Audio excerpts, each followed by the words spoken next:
João Coutinho Figueiredo, vê como possível o Partido das Liberdades, que lidera, fazer parte de uma solução de governo de um partido que propõe uma série de proibições como o PAN? Em primeiro lugar, muito boa tarde, Rosa Oliveira Pinto, muito boa tarde, Inês Sousa Real. É um gosto estar aqui convosco e usar a frase que eu sempre uso no início dos debates. É mais uma oportunidade para provar que o liberalismo funciona e faz falta.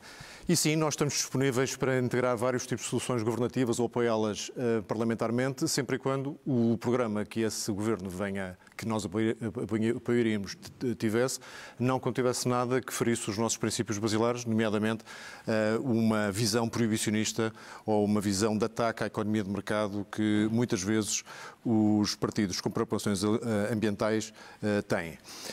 E a esse propósito, eu acho que a intervenção da Inês inicial mostra duas grandes diferenças, uma evidente e outra talvez não tão evidente.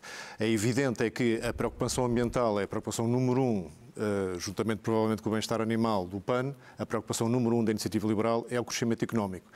E o crescimento económico também como veículo para resolver os problemas ambientais.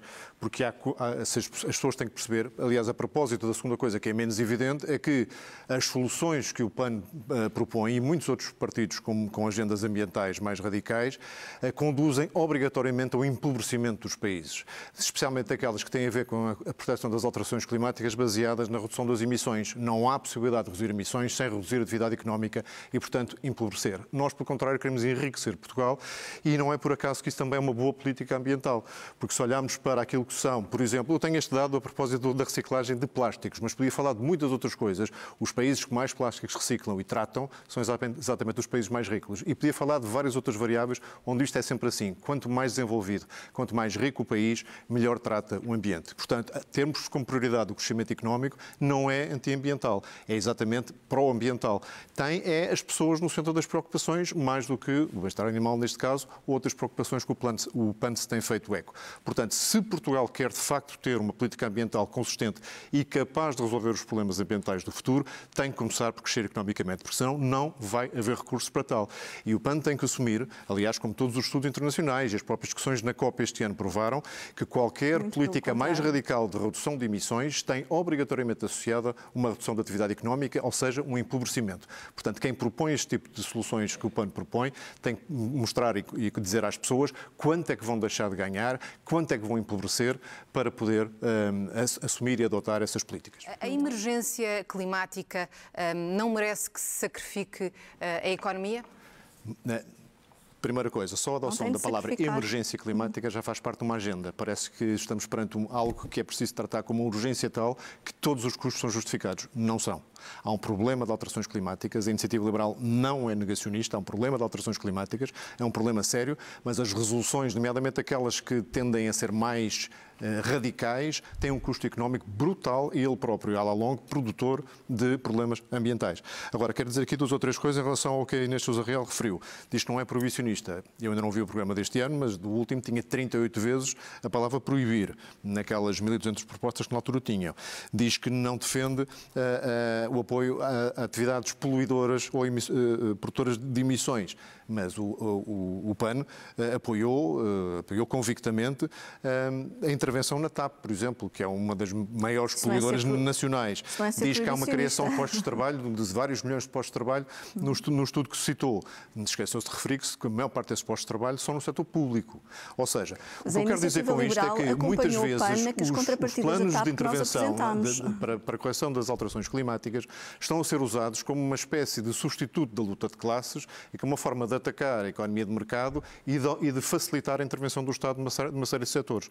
Nós defendemos uma visão diferente e o nosso programa que amanhã daremos a conhecer ao país, numa sessão em Guimarães às 5 da tarde, ficam já todos convidados, terá um conjunto de medidas na eficiência hídrica, na eficiência energética, na retoma de veículos em fim de vida, na produção de energia descentralizada e, sobretudo, uma alteração de lógica na forma de tratar as políticas ambientais, que é introduzir uma lógica contratual em vez de uma lógica regulamentar. O que é que isto quer dizer? Em vez de ter regras que se aplicam a todos e que são cegas em relação aos setores, à sua importância, às regiões do país onde se aplicam, etc., há uma fase de transição em que se contratualiza com os agentes económicos determinados objetivos ambientais que o mercado não consegue resolver, ou porque nunca tiveram preço, tal como a qualidade do ar ou a qualidade da água, que se contratualiza o que é que se quer que aquele recurso, que aquela zona do país tenha. E em função desses objetivos, esse agente económico possa ser compensado ou penalizado conforme atinge ou não. Esta que é uma forma alinhada com os incentivos, porque se vamos impor regras às pessoas que não estão alinhadas com os seus interesses económicos, mais tarde ou mais cedo elas vão abandonar esses objetivos. Não há como. É como se tem verificado com a floresta. Nós vamos conter no nosso programa eleitoral que apresentaremos amanhã um plano ferroviário nacional que de facto prevê um substancial alargamento da rede ferroviária nacional e com o princípio de ligar as principais capitais de distrito também. A ferrovia de facto é um meio de transporte muito pouco desenvolvido em Portugal e tem dado origem a uma dependência excessiva do transporte rodoviário e muitas vezes do transporte rodoviário individual, especialmente nas regiões do interior, com os danos não só para o ambiente, que penso que a Inês valorizará, e eu valorizo também os danos para a economia familiar das pessoas que dependem da deslocação para automóveis, especialmente num país que tem a taxa fiscal sobre os combustíveis que há em Portugal e que seria a melhor ajuda exatamente para a mobilidade dessas populações. A progressividade não é, acima de tudo, uma questão de solidariedade e de justiça fiscal? Em última análise social. Acho que não. Da mesma maneira que o sistema penal não deve ser uma vingança e nem deve ser extremamente punitivo, o sistema fiscal também não deve ser redistributivo ao ponto de ser punitivo. E é isso que se passa em Portugal. Não sei se as pessoas têm consciência que 50% do IRS é pago por 5% das famílias. Mas eu dei-me conta que não respondi uma pergunta importante, era se estaria disponível para integrar um governo com o PAN, e digo sim, estaria disponível a integrar um governo com o PAN, sempre e quando o programa não contivesse nada que ferisse os nossos princípios e não tivesse nenhuma daquelas vossas propostas um bocadinho mais bizarras. Talvez os espectadores não saibam, mas... O que é que entende como proposta bizarra? Já estamos na reta final, mas importa clarificar esta questão. Por exemplo, ter videovigilância nos barcos de pesca durante todo o tempo que estivessem na faina. Isso não é uma bizarrice. Nós estamos numa televisão, mas é uma boa ideia para um daqueles reality shows. Não, isso não é uma bizarrice. Era o nosso Big Brother Carapaus. Das espécies.